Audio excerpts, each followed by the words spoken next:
안내 드리도록 하겠습니다. 지금 자연계열 관련된 강연이 진행될 예정이오니 밖에서 강연을 준비하시는 분들은 들어와서 착석을 부탁을 드리도록 하겠습니다. 그럼 지금부터 제3회 대학편입박람회 행사의 3부 강연을 시작하겠습니다. 세 번째 강연의 주제는 자연계열 합격을 위한 학습 전략 및 편입수학 학습 방법입니다. 2부는 3부와 동일하게 학습 전략과 학습 방법 파트로 나누어 두 강연자가 이어서 진행합니다. 먼저 자연계열 학습 전략은 인문계열처럼 제가 직접 안내 드리도록 하겠습니다.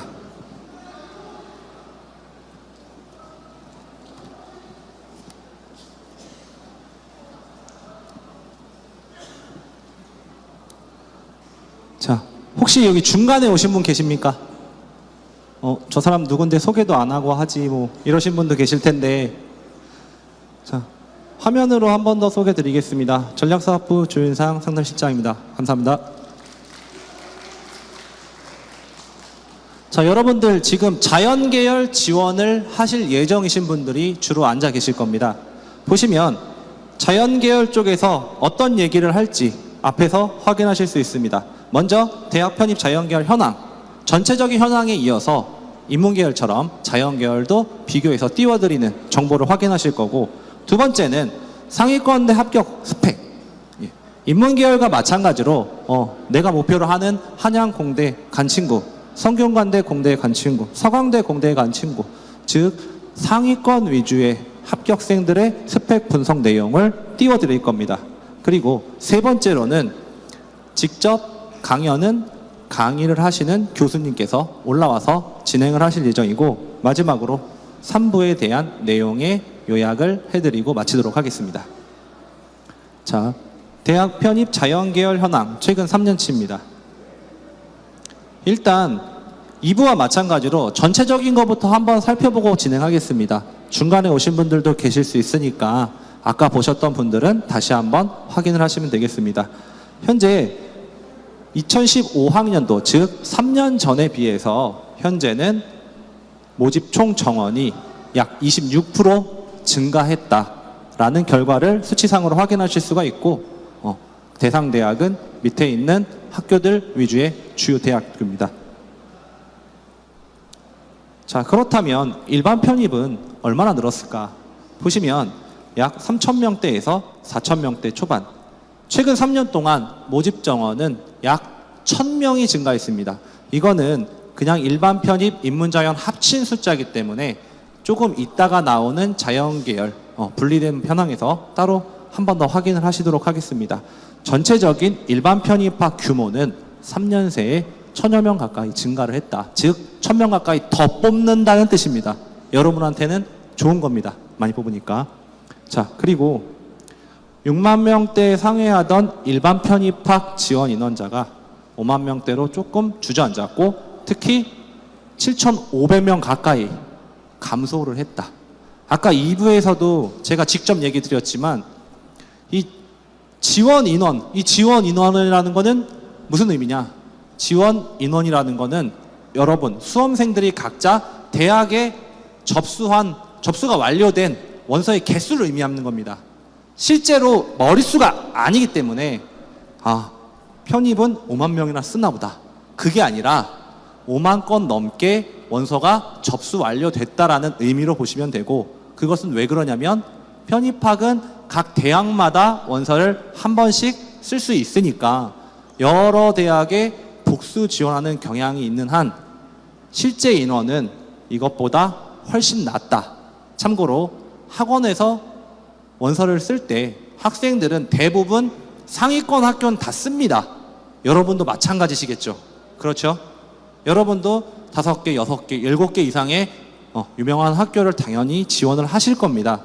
그리고 나서 조금 더 지원을 하시려는 분들이나, 혹은 내가 집이 만약에 인천이다, 그럼 인하대를 쓰실 거고, 내가 집이 수원이다, 그럼 아주대도 쓰시겠죠. 집 근처에 있는 좋은 대학들도 많이 쓰실 거라 생각합니다. 그래서 편입은 한 명이 실제로 여러 대학을 많이 쓸 수 있기 때문에 이 수치가 많은 것 뿐이지, 최소 6에서 7 정도를 복수 지원하는 거를 나눠보면 여기서 6에서 7, 많게는 10까지 나눌 수 있습니다. 그리고 편입 모의고사, 파이널 모의고사를 학원에서 실시를 할 때 실제 참석 인원은, 참가하는 인원은 약 5천여 명 정도의 규모가 나옵니다. 그렇기 때문에 실제 편입 수험생의 머릿수는 5천 명보다는 조금 더 많은 수준일 것이다 라고 쉽게 예측을 할 수가 있습니다. 자, 그러면 일반 편입을 봤으니까 학사 편입도 한번 보겠습니다. 인문자연 합친 학사 편입학 모집 정원에서 인원상의 큰 증가가 눈에 띄지는 않습니다. 왜 그러냐면 학사 편입은 신입생 모집 정원의 최대 4%까지 뽑을 수 있는 유형이기 때문에 모집 정원이 신입학 모집 정원이 대폭 늘어나지 않는 한 매년 뽑는 학사 편입 인원수는 대부분 비슷한 수준을 유지합니다. 반면 이 지원 인원, 접수된 원서의 개수가 여기도 큰 차이가 없이 유지되고 있다는 것은 학사 편입학은 아직까지는 그냥 어느 정도 일정 수준의 규모와 일정 수준의 경쟁률과 일정 수준의 원서의 개수가 비슷하게 가고 있다라는 사실입니다. 여기서 잘 보셔야 될 게 지금 이 화면이 아니라 자연계열로 넘어갔을 때 학사 편입학에 해당되시는 분들은 잘 체크하시기 바랍니다. 자, 그러면 자연계열, 특히 일반 편입에서의 자연계열을 한번 보시죠. 1400명대에서 몇 명? 1900명대로 대충 봐도 450에서 500이 늘었습니다. 왜 그럴까요? 자연계가 왜 늘어날까요? 취업이 잘 될 것 같으니까 늘어났을까요? 그것도 일리는 있습니다. 그런데 편입학 모집 인원이 늘어나는 가장 직접적인 원인은 대학 평가 지표 개선을 위해서 학교에서 많이 노력을 하기 때문이죠.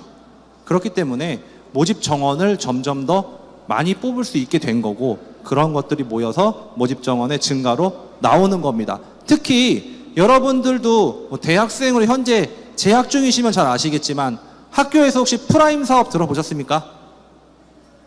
네, 뭔지 모르시는 분도 괜찮습니다. 근데 대부분 요즘은 인문계열보다는 자연계열, 특히 공과계열을 많이 권장합니다. 그 이유는 즉슨 무엇 때문이다? 딱 하나. 왜 공대를 가라고 권유할까요? 두 글자. 취업 때문입니다. 네. 학생들이 편입 때도, 편입에 와서도 자연계열로, 굳이 내가 인문계열 출신인데 자연계열로 가고 싶어 하는 학생들은 다 편입 이후에 뭐를 보기 때문이다? 취업을 생각하기 때문이다. 그게 키워드입니다. 자, 아까 제가 학사 편입학 잘 보라고 말씀드렸죠. 인원이야 그렇다 치고 적으니까 밑에를 한번 보십시오. 학사 편입은 특이하게 모집 접수된 원서 개수, 지원 인원자가 어떻게 되고 있다? 줄어드는 게 아니라 늘어나고 있다는 수치를 확인할 수 있습니다. 즉, 이 얘기는 제가 데이터를 분석을 해보니까 학사 편입에서 인문계열에서 빠졌던 인원만큼의 규모가 자연계열로 비슷하게 이동을 했다라는 결과를 얻었습니다. 즉, 예를 들면 5,000명은 아니죠. 5,000건의 학사 편입 원서 접수가 완료가 됐는데 인문이 만약에 3,500이고 자연이 1,500이다. 그러면 이제 2년이 딱 지나가지고 올해 딱 접수된 걸 까보니까 인문계열이 줄고 자연계열이 늘고 그만큼의 숫자가 이동을 한 겁니다. 즉, 학사 편입학을 혹시 준비하시는 분들 같은 경우에는 자연계열 지원자가 상승했기 때문에 공부를 조금 더 신경 써서 하셔야 될 필요가 있다. 이 점 잘 알아두시면 됩니다. 다행인 거는 학사 편입학에서 자연계열을 쓰는 친구들은 생각보다 많지는 않습니다. 그래서 편입학을 이제 지원 자격 계열 구분으로 4분면으로 나누면 일반 인문, 일반 자연, 학사 인문, 학사 자연으로 나눌 때 합격 커트라인이 제일 낮은 데가 바로 자연계, 학사 편입이 되겠습니다. 네. 그렇기 때문에 내가 이게 인원이 증가하고 경쟁률이 조금 세지는 것 같은데 해도 될까? 이런 걱정을 하실 필요는 없고 추세가 조금씩 이동을 하고 있구나. 경쟁자가 조금씩 늘어나고 있구나라는 거를 인지하시고 준비를 미리 하시는 게 좋다라는 말씀을 드리는 겁니다. 자, 그러면 여러분들이 궁금해하시는 상위권 대학교 합격한 학생들의 스펙을 한번 알아보도록 하겠습니다. 자, 인문계열처럼 찍으셔도 됩니다. 예, 가져가십시오. 데이터로 만들어 놓은 거기 때문에 이 정도의 평균적인 스펙은 있어야 된다. 네, 잘 확인하시고 특히 학습 기간이나 학습 시간 면에서 와 하는 말이 나오실 텐데 다 찍으셨나요? 여러분들이 잘 아시겠지만 재수하는 친구들 대부분은 기숙학원을 가거나 보통 아침부터 저녁까지 일어나서 체조한 다음부터 잘 때까지 공부합니다. 그렇죠? 그렇죠? 혹시 기숙학원에서 재수해 보신 분 계십니까? 그게 좋은 건 아니니까 손은 안 드시겠죠. 근데 편입학에 오시는 분들 중에 재수를 경험하고 잘 안 돼서 혹은 마음에 안 들어서 다시 일로 오는 경우도 많습니다.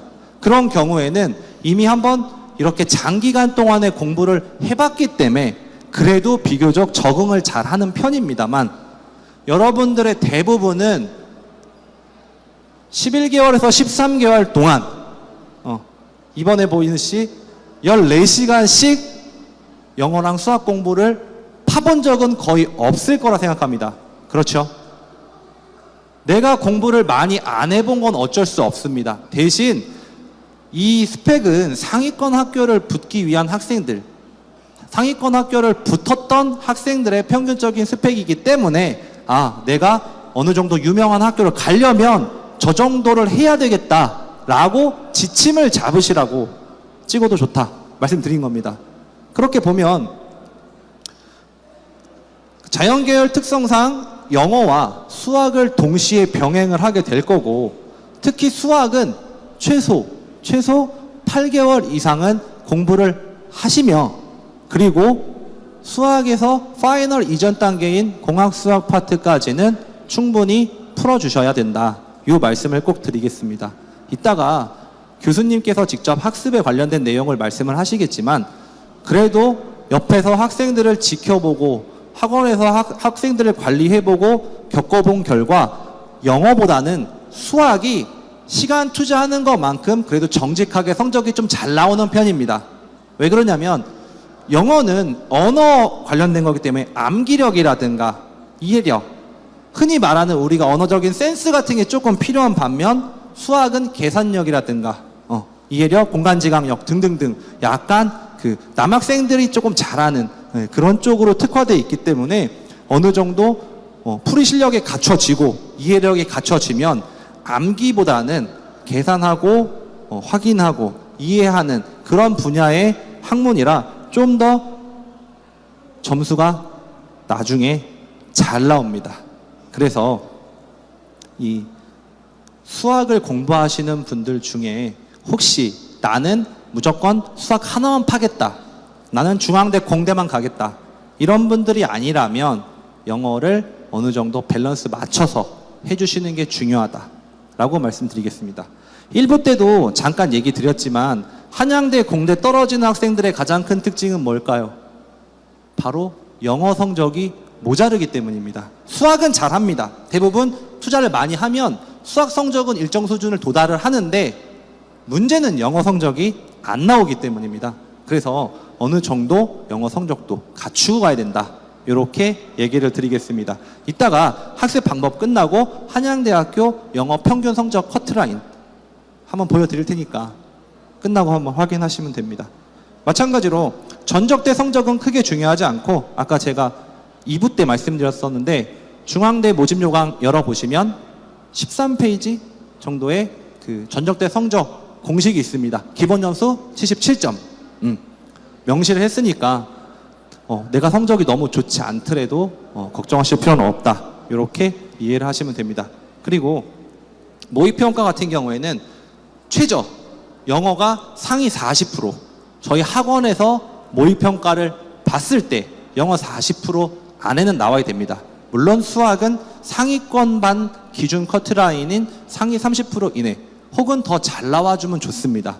어쨌든 영어와 수학을 합산해서 보는 경우가 제일 많기 때문에 영어와 수학 둘 다 밸런스를 맞춰서 공부를 해 주셔야 되고, 수학 전형이 조금 더 중요한 자연계열 특성상 합격생들의 평균적인 영어 성적은 그렇게 좋지는 않지만 수학 성적은 꽤 나와야 한다라는 사실도 인지하시면 됩니다.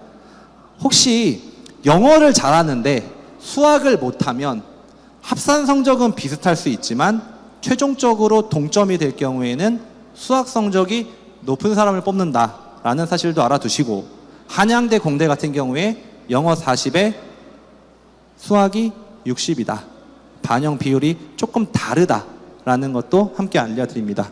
자, 그러면 이제 교수님 모시고 설명을 들어보도록 하겠습니다. 저희 김영편입 수학과 박홍군 교수님 모시겠습니다. 박수 부탁드립니다.